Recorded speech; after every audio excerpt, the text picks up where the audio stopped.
اب دیکھیے یہ جو اسلام کا دور زوال ہے، اس میں اللہ تعالیٰ کی طرف سے اسلام کی حفاظت کا کیا اہتمام ہوا ہے، یہ بہت اہم نقطہ ہے، اسے توجہ سے سنیے۔ اس لیے کہ نبوت تو ختم ہو گئی محمد رسول اللہ صلی اللہ علیہ وسلم پر۔ بڑا شارپ کنٹراسٹ ہے، سابقہ امت جو تھی امت بنی اسرائیل، اس میں 1400 برس تک نبوت کا تار ٹوٹا ہی نہیں۔ یوں سمجھیے کہ ایک رسی تنی ہوئی ہے، شروع میں بھی 2 رسول 2 نبی، آخر میں بھی 2 نبی، اور دونوں کے درمیان رسی تنی ہوئی ہے۔ کوئی لمحہ اس میں ایسا نہیں آیا کہ کوئی نبی موجود نہ ہو۔ شروع 1400 قبل مسیح میں حضرت موسیٰ حضرت ہارون 2 نبی تھے کہ نہیں؟ اختتام حضرت عیسیٰ حضرت یحییٰ 2 نبی تھے کہ نہیں؟ درمیان میں بخاری کی روایت ہے، یہ کانت بنو اسرائیل تسوسهم الانبیاء کلما ہلک نبی خلفہ نبی۔ بنو اسرائیل کی ساری سیاست انبیاء کرام کے ہاتھ میں ہوتی تھی، جیسے ہی کسی نبی کا انتقال ہوتا تھا دوسرا نبی اس کی جگہ پر آ جاتا تھا۔ ہمارے ہاں ایسا نہیں ہے، لا نبی بعدی، ختم نبوت ہو گئی، مہر لگ گئی، دروازہ بند ہو گیا، کھڑکی بند۔ لیکن اس دین کی حفاظت، انسان تو ختم نہیں ہوئے، انسانوں کے لیے رحمت کیسے جاری رہے؟ وہ تسلسل، وہ خلا جو ختم نبوت سے پیدا ہوا ہے، اسے اللہ تعالیٰ نے 3 چیزوں سے پورا کیا۔ نمبر 1، جو سورس آف گائیڈنس ہے، نوع انسان را پیام آخری حامل او رحمت للعالمین قرآن حکیم، اس کے متن کی حفاظت کی ذمہ داری اللہ نے لے لی۔ انا نحن نزلنا الذکر وانا لہ لحافظون۔ اس قرآن میں کوئی تحریف نہیں ہوگی، کوئی تبدیلی نہیں ہوگی۔ کوئی طالب حقیقت جب چاہے قرآن کے ذریعے سے ہدایت تک رسائی حاصل کر سکے۔ ایسا نہیں ہوگا کہ آدمی ڈھونڈتا پھرے اور اسے کہیں سے ہدایت نہ ملے، نہیں، قرآن موجود رہے گا۔ ترجموں میں تحریف ہو سکتی ہے، تفسیروں میں تحریفیں ہو سکتی ہیں، متن میں تحریف ممکن نہیں ہے۔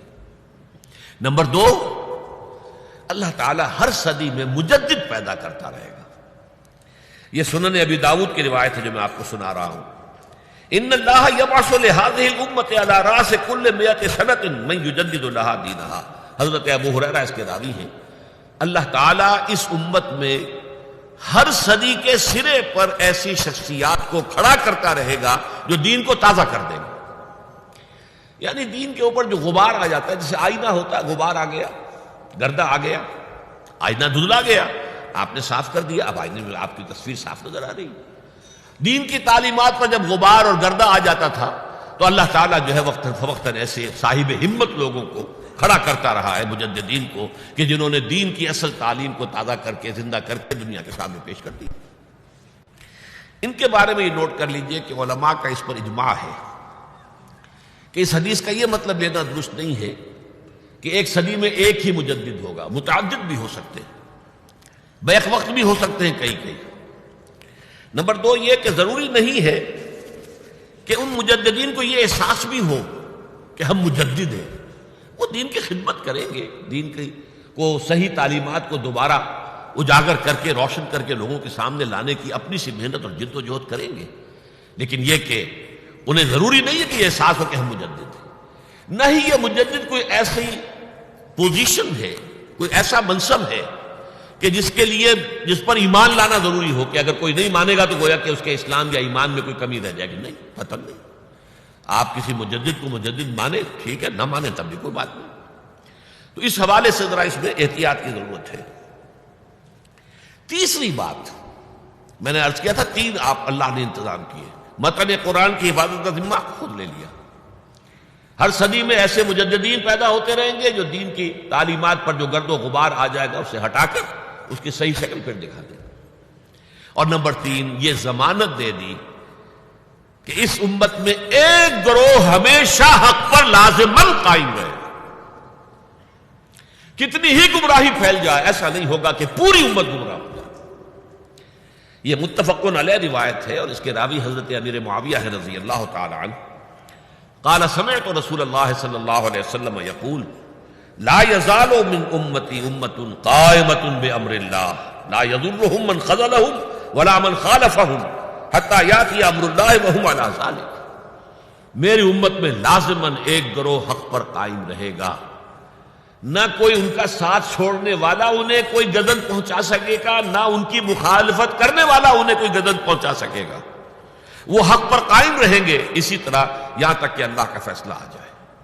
تو یہ گروہ جو ہے ایک گروہ لازماً رہے گا، یہ اس گروہ کے عنوان بدلتے رہیں گے، یہ نہیں ہے کہ وہ ایک ہی نام سے چلا آ رہا ہوگا، جیسا کہ ہمارے ہاں عام طور پر جو فرقہ پرست لوگ ہیں وہ سمجھتے ہیں ہمارا فرقہ جو ہے وہ گروہ ہے، نہیں، وہ تو دین کی اصل تعلیم کو لے کر کوئی مجدد آئے گا، اس کے گرد کچھ لوگ جمع ہو جائیں گے، وہ ایک طائفہ بن جائیں گے، ایک جماعت بن جائیں گے، کچھ عرصے کے بعد ان میں بھی زوال آ جائے گا، وہ فرقے کی شکل اختیار کر لیں گے، اللہ کسی اور کو اٹھا دے گا، ایک نیا گروہ پھر وجود میں آ جائے گا۔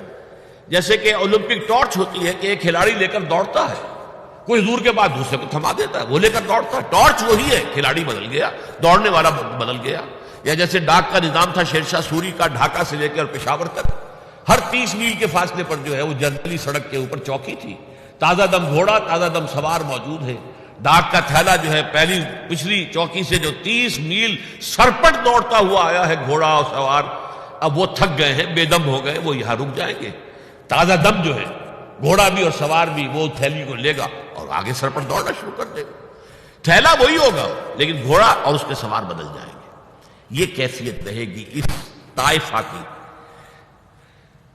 لا یزال من امتی امت، ایک امت ہوگی امت میں سے، چھوٹی امت ودن امہ، ایک تو بڑی امت ہوگی جو آج تقریباً 1.25 ارب یا 1.5 ارب مسلمان ہیں، 150 کروڑ یا 120-125 کروڑ مسلمان دنیا میں ہے، یہ ہے گریٹر مسلم امہ۔ ان میں جو لوگ واقعتاً دین پر عمل پیرا ہو، کاربند ہو، دین کی جد و جہد کر رہے ہوں، دعوت الی الخیر نہی عن المنکر اور امر بالمعروف کی جد و جہد کر رہے ہیں، وہ ایک چھوٹی امت ہوتے ہیں۔ وَلْتَكُن مِّنكُمْ أُمَّةٌ يَدْعُونَ إِلَى الْخَيْرِ وَيَأْمُرُونَ بِالْمَعْرُوفِ وَيَنْهَوْنَ عَنِ الْمُنكَرِ وَأُولَٰئِكَ هُمُ الْمُفْلِحُونَ اللهم ربنا اجعلنا منهم۔